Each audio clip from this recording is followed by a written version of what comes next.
Bob Costas joins us now. Bob, it's Brian Kenny. Thanks for joining us today.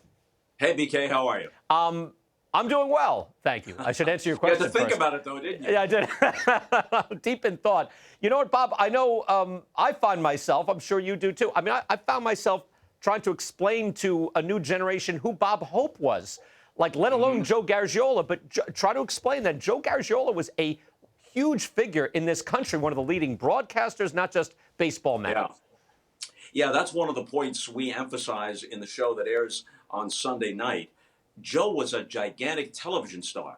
At the heart of it, of course, was baseball. But people who didn't know a sacrifice fly from a squeeze play were Joe Garagiola fans.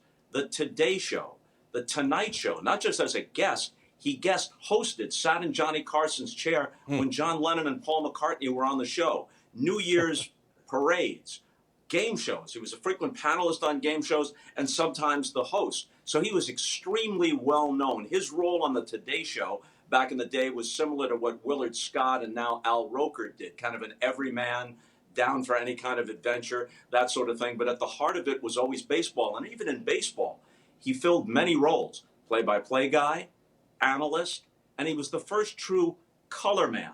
That's a phrase you don't hear that often anymore, but he was a humorist and he was a storyteller. He brought all those qualities to bear. And one of the things I think he doesn't get enough credit for, and again, we tried to note this on the program that airs on Sunday night, Vin Scully is the greatest of all baseball announcers by overwhelming consensus. When he was paired with Joe in the 1980s on NBC, that was an incredible team. Scully's play-by-play calls of Gibson or the ball going through Buckner's legs are legendary. What's lost, especially to younger viewers, is what Joe did in between those spaces. He had to remake himself, and he figured out how, without ever getting in the way of Scully's magnificent calls, not just of the plays, but all of his setups and all the surrounding stuff that Vin did exceptionally well. And here we're seeing Joe with Sandy Koufax. And who's he with there? That's a young Marty Brennaman, I think. And that's the baseball world of Joe Garagiola, and there he is with Scully. They were an incomparable pair. But part of the reason was that Joe remade himself, and he surgically got in and out of the little spaces in between Scully's poetic calls, and he made humorous observations. He made excellent, insightful, analytic observations, and you'll see that. Everybody remembers what Vin did in and around the Gibson home run, but you'll hear on Sunday night how Joe made his presence felt without ever getting in Vin's way. Wow.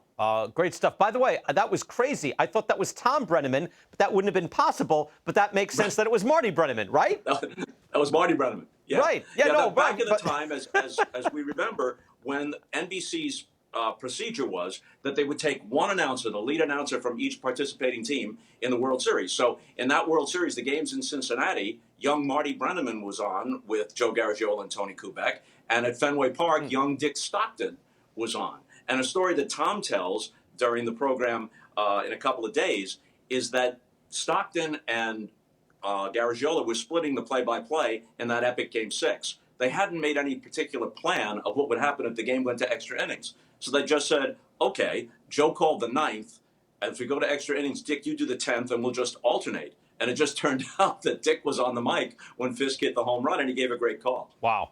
Great stuff. Sunday night, you can see that. And again, Rock on Tour, baseball man Joe Garagiola, and a Hall of Fame honoree.